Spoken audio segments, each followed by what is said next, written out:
Hey guys, Mike here. So, oh boy, what a day in the market. And let me tell you before I even get to the charts, if you didn't look at them, dip buying is back in full force. Let me tell you, I saw it all over Twitter today. Buy the dips, sell the rips, and you could just see it in the charts, boy. It didn't matter what news was coming out. The market, at first you thought, oh boy, it's going to be a really red day. Ooh, no sir. No siree. Because remember, what are we basing this off of, right? Sitting here, got a 25 basis point hike. Right, coming up. That's what we're saying in May right there. And what's the market predicting? Again, gonna start cutting in July. They're gonna pause in June, cut in July. There it is. So that's what they're still predicting at this moment. Okay. I think another thing you're seeing right here, we got maybe this is where the money's going. In the oil funds, they saw some of the biggest withdrawal they've seen in quite a while. And so that money is getting put somewhere. Okay, could be going to tech, could be going to some of those stocks today. People buying the dips with that money because they're up so big in these trades still. So that could be something that's happening because you are going to start seeing rotation and stuff as people, especially not people, but the funds and everything, try to start making some moves here. And then, of course, as bad as the financials look, guys, you got to keep this in perspective, right? Here it is now, but the drawdown is like it's at the same level as 2018. We hadn't even reached 2020, the dot-com bubble, and we won't even reach 08 maybe. I mean, I wouldn't think we would. But again, the withdrawal seems terrible when we got this banking crisis, but no, not as bad as you think it is yet. And if you get anything out of this, guys, please hit that like and subscribe button. I really appreciate it. And if you're new, think about subscribing. If you like this content, I really appreciate your support. And that doesn't mean it can't get any worse, right? I'm just saying that's where we're at now. Feels like maybe because you look at some of those bank stocks are so far down that it's worse, but not really. And don't forget, I mean, obviously that's coming out because they report Friday. They will lead us off and tell us what they see, right? And who knows what the heck Jamie Dimon will say and everything else because he's all over the place right now. First there's a hurricane coming, then, well, maybe it's just mild forecast. Maybe some bumps and bruises. He's just like a yo-yo, right? Up and down. You don't know what he's going to say to move markets and everything. But when you're in charge of the largest bank, I mean, people tend to listen to him, right? And so, going to the charts, you'll see what I'm talking about with the dip buying because, I'm going to get to some of the news that came out this morning. But first, you look, it's been S&P we talked about has been trading this channel. It's been in this wedge, it's getting jammed around and stuff with a whole lot of support beneath it, right? A lot of demand beneath it, which you'll get to see.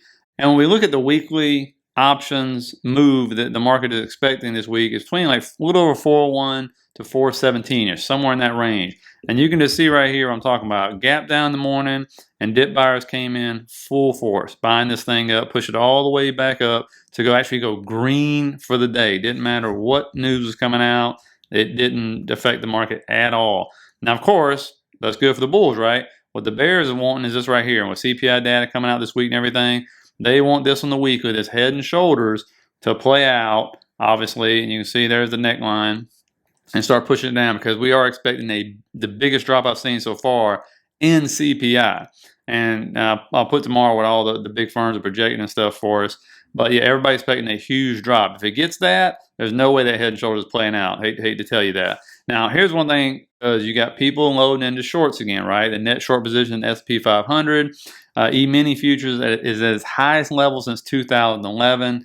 And I don't almost bet money.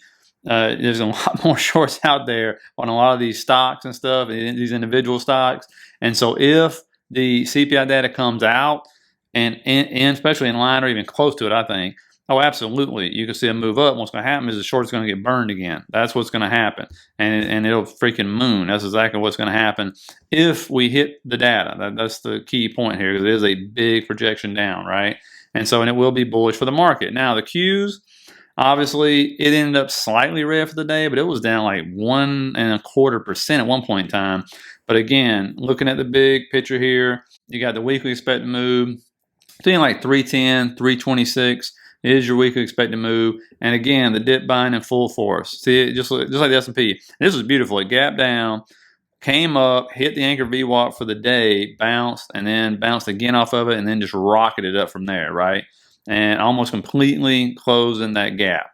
And what we really got to watch out to see if this continues or not is, as the NASDAQ 100 stocks have moved up, the NASDAQ 100 stocks that are above their 50-day moving average, a large percentage of them have been setting lower highs, right? And so that's what you got to look out for, because if you look back at this chart, they tend to go hand in hand, but there is a divergence here, right? So we need to see if that's going to continue or not. And I think with CPI coming out, it's going to give us, and then all the economic data coming out this week, it's definitely going to give us an answer sooner rather than later. Now, here's some of the news that came out. And you thought the market, this is why the market went red right off the bat, right?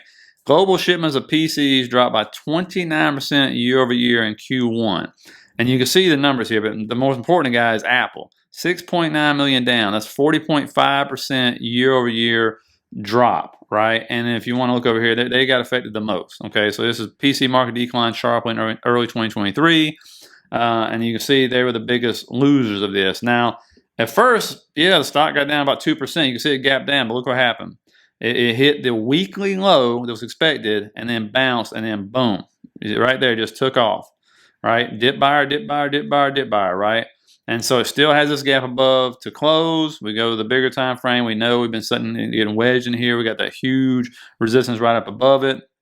But if that kind of data cannot push this stock down, anywhere, any kind of significance, then, it kind of lets you know where the market's at right now and why it's moving and everything else. Not even worried about earnings or anything else right now. At least for the day, it was not. Maybe tomorrow, all of a sudden, it'll flip. Now, that takes us to Tesla. Tesla does the same routine it always does. Gaps down, fills the gap. I mean, that's exactly what happened. Dip buyers came in, pushed this right on up, and perfectly filled the gap on the last two trading sessions. It's done this multiple times, so no shock there. Again, you got this big gap above. These smaller gaps got filled. And so sitting on that, what I tell you, that is major support in this area right here, okay? Major demand. And it bounced right off that anchor VWAP from the lows of October, okay, when it got down. So, people are going to buy this up. The dip buyers are in full force right now. Doesn't mean it can't change, but that's just what's going on right now. And the other thing you're starting to see, and I think you're going to see a lot more of it as we start to get towards earnings season, is companies coming out and go ahead and getting in front of anything that can consider bad news, try to take a hit now. And so like Taiwan Semiconductors came out today, and they say, they brought in revenue of $4.77 billion during March, down 10.8% month over month, but up 15.4% year over year. Reported Q1 revenue of $16.69 billion, up 3.6% year over year. And that was their first monthly drop. I forget, it's been a long time since they've had that happen. But you can see, obviously, they're trying to get ahead of this now and say, yep, it slowed in March, which means is it going to slow, April, May, June. But again, that was the end of the quarter, right? And so that's what we got to see where that's going to lead to. We know Samsung was just a disaster. I mean, oh my God, the stuff they put out last week, it was crazy. Operating profit in the first quarter of 2023 is expected to plummet about 96%. And so I think you're gonna see stocks putting stuff out if there is anything, because there is a slowdown. There's no doubt about that. It's just how the market is going to perceive it. We've seen that. I mean, Micron was actually up like 9% today. Semiconductors overall were doing good. NVIDIA still up 2%. People still trying to short it, and it just keeps moving, right? And so when you see that reaction from Apple, because Microsoft was hit too, and all of a sudden Microsoft almost fully recovered from today. So they don't really care about PC sales, none of that mess. It seems like the market right now currently is just focused on all this data coming out today and just seeing, which way they're going to head, right? Because it's set up perfectly in both directions at this point in time. There's a reason why there hadn't been some magnificent, huge move, right? And so they're just setting us up for either a big fall or a big move up, and the shorts are going to get smoked, right? That's basically what you're going to have to see. But then again, you might get rug pulled. I mean, because that is, and if we actually hit that CPI number, that is a huge drop in CPI, right? But then they're projecting the core inflation, which is what the Fed was like, to actually tick up a little bit. So we'll have to see. I mean, I don't know how these people even predict it, because like CPI is like 40% of, I think, is like real estate or something, or housing basically for us, whether it's rents and everything else, which is the stickiest part of it. But and there'll come a time again where you might be seeing this in core inflation, where there is just going to be this leveling off, where it's barely going to be decreasing at all, if at all. And so we got to think of that. I mean, used car prices went up. I saw some data on that today, and I was like, really? Used car prices? But we'll have to see on that one. Let me know what you think down in the comments, guys. Let me know what you thought about the PC news. Didn't look good to me, but again, the market don't care. Let me know what you think the market's trying to set us up for, whether we're going down or up? What's your prediction? So I'll end up seeing you guys tomorrow, and I'm sure there's going to be a boatload of data coming out. Not too much tomorrow. It's Wednesday's the big day, but it's going to be interesting to see. We've been through this before where the market sets us up going into CPI where they want us. And so, we'll end up seeing. Anyway, hope you guys have a good one, and I'll see you tomorrow.